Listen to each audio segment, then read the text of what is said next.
Welcome to Fear the Fallen's weekly replays. I'm Arctic Blast, and I'm joined by... Crazy Bob.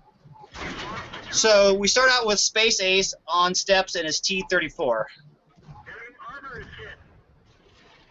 And he's definitely making use of the alpha that it has, just to blow some pretty big holes, including one into fellow clanmate Free Penguins, who had the unfortunateness of winding up on the other team. Yeah, I don't know if they were trying to get in the same games or not, but they probably weren't, or they probably would have been platooning.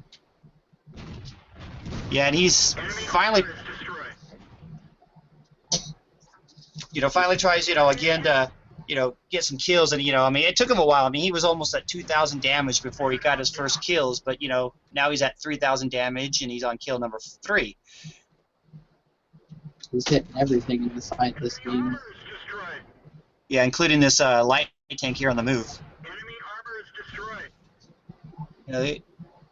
He comes up here, he sees this GW Panthers, there's no other targets, but he gets that, puts him over 4,000 damage, and he comes away with the top gun. So, not bad for an ace tanker battle.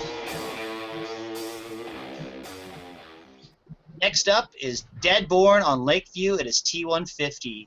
And every once in a while, if you notice, you'll see this pesky VK-31OD trying to steal some shots from him. That happens to be me. He was just hugging up against his tank this whole game. Well, I be the in-between shots of his shots.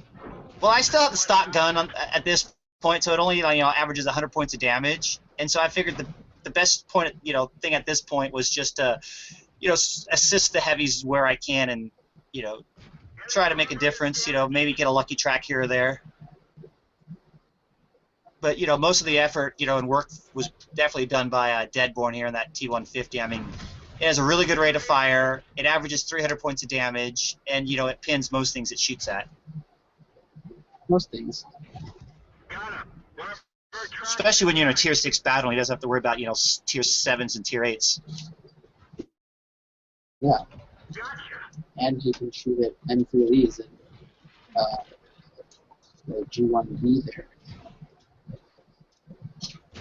Yeah. And these juicy free penetration hits.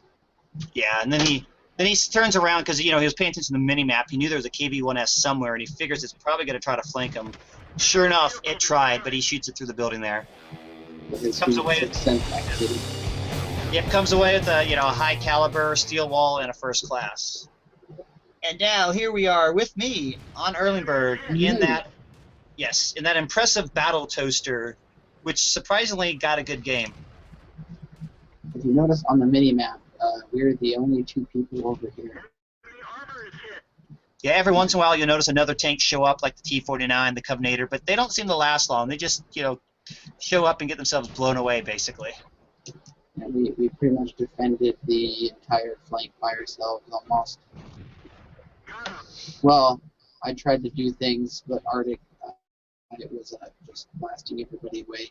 I was doing my best to try to spot things and keep things lit up, but yeah, so I think he was spotting most of them himself. Well, I don't know. I mean, somehow I seem to be the least favorite target. I'm doing the damage, but Crazy's getting all the shots for the most part against him.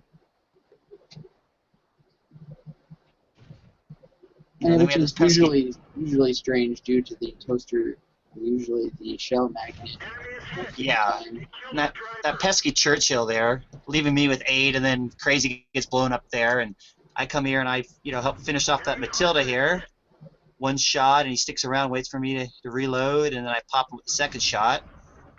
It leaves the Churchill 2 arties, and the team cleans them up. I walk away with the first class and a high caliber. And then here we are up on Sand River with Jarhead and his IS-3. And, I mean, like a true Jarhead, he takes these guys on head on. But notice how on these tanks with the pike noses, he aims straight for the center of that pike, which happens to be like the weakest spot on a pike nose. Playing really well, using rocks to cover, aiming well. Because the IS is fairly short, so he's hiding behind these rocks here from the other guy while taking his time to reload and hit this guy on the other side. Yeah, and I mean, and at this point he's left 2-on-1. I mean, it's not He does really an have ideal a- situation. He does have a massive health advantage, though.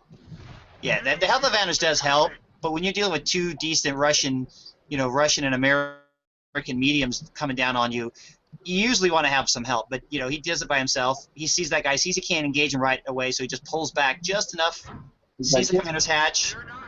it's poking up pretty high up there. I'll just reverse and Yeah. So then he moves off the hill after securing the hills, and he's dealing with this IS-3. He gets a little help from that Type 64. He gets some help from Crazy over there in C7.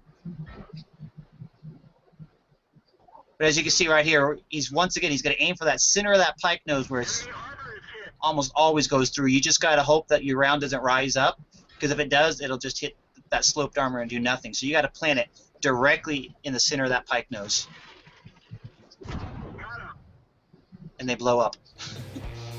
He comes across with the first class, they get a win. This time we have our fearless leader, Teletis, on Lakeview in his M4 Sherman, and he took the valley by himself. Everyone else just went city. that's okay. He's in an M4 and this is a tier 5 game. He can handle almost anything. He's actually really well angled too right now. Yeah, because the that M4 is angled upward. Yeah, that M4 does well. I mean, if you use its angles, it has a very, very good chance to ricochet the enemy's rounds. Especially in tier 5 games. Yeah, and here he has an already sitting, just gives him a perfect broadside shot. Can't waste that shot, gotta take it. And here is this BD1. He ends up switching, I think, to HE. He actually, I just noticed he actually is using the derp gun on the M4 here. That it only has the HE ammo.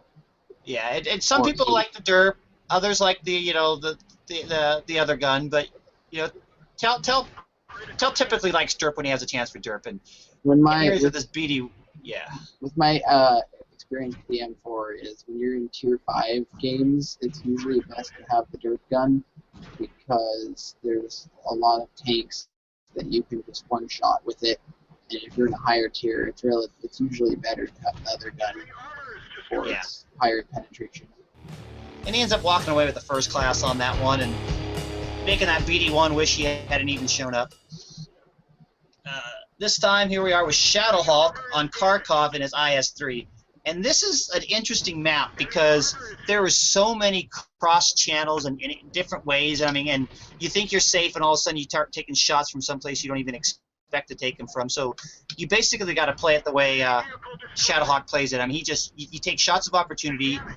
Don't focus on one direction, one flank. You just constantly got to be turning and looking around and just hoping that your teammates are doing the same so that you can just quickly finish off these tanks as they come into sight, and you just don't sit in one spot for too long, facing one direction for too long. Yeah, or they'll get behind you. Get behind you, gang up on you, take them from multiple directions. I mean, it's a brutal map. And I think Shadow handles this map beautifully. I mean, here he is looking at the Ferdinand, and all of a sudden, he looks at his mini-map. He sees this 34-3 pop up from the other side, and he's like, whatever, I'm just going to go with the one who has less hit points, who's more exposed. And then he tracks him out and finishes him off, and, gives himself 3 kills here. He ends up with a high caliber for his effort. And at last, we come to Crazy Bob. He's on Prokhorovka in his VK-31 OP, and as you'll see, he plays the center here pretty well, switching from side to side, and just helping to snipe these tanks, as they get spotted. This tank is a pretty good sniper tank. When I first got into this tank, I thought it was a very terrible tank, but once I finally figured out how to play it, then it turns into you can make it really mean. Yeah, that's a trick. Range.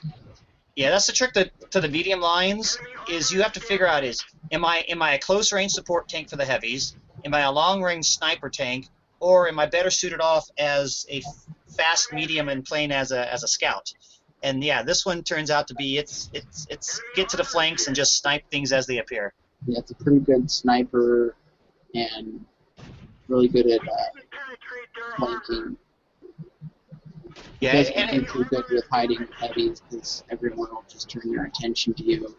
And and as you see, its aim time is one of its key points. I mean, it aims relatively fast. And I'd say its key point is how small that dispersion circle gets. That guy is at like almost as far as possible, and I'm covering its whole tank with the dispersion circle.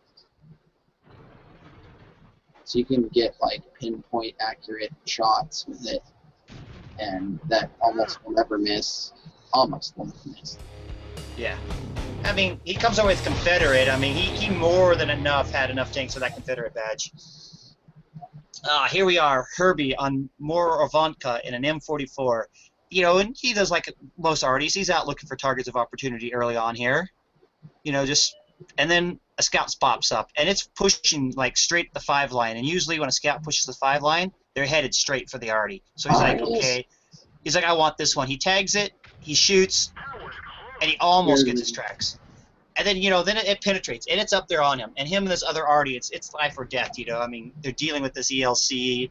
He's, you know, revealing their position. He's shooting at him. Herbie takes a shot there from him. And then Herbie takes another shot from him.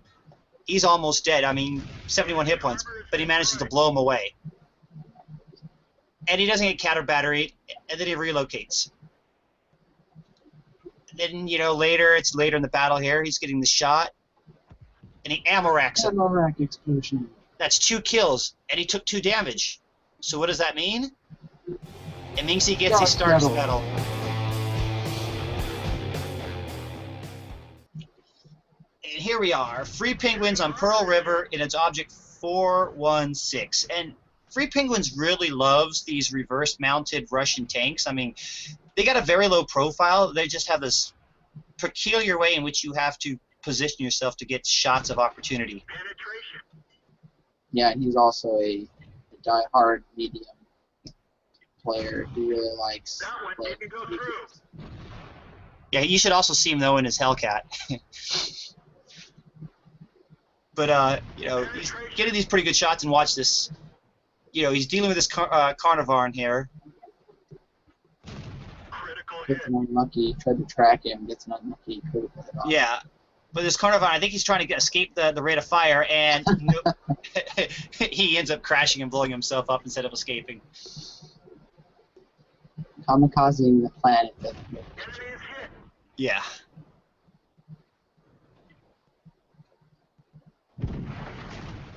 Somebody tried to take a shot at him. And then his first kill there for Free Penguins, you know, he's like, okay, still plenty of opportunity, you know, the team's down 9-11 at this point. Now it's 10-11, but it's still, I mean, it's looking like it's going to go south on them.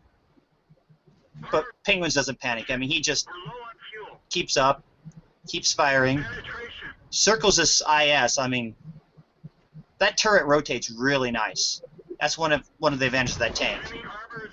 He ties him up. It's 11-11. He's at 2 kills at this point. Comes around the corner. We're now losing. You know, they're losing again at this point. But he comes in. Nice shot coming down the hill.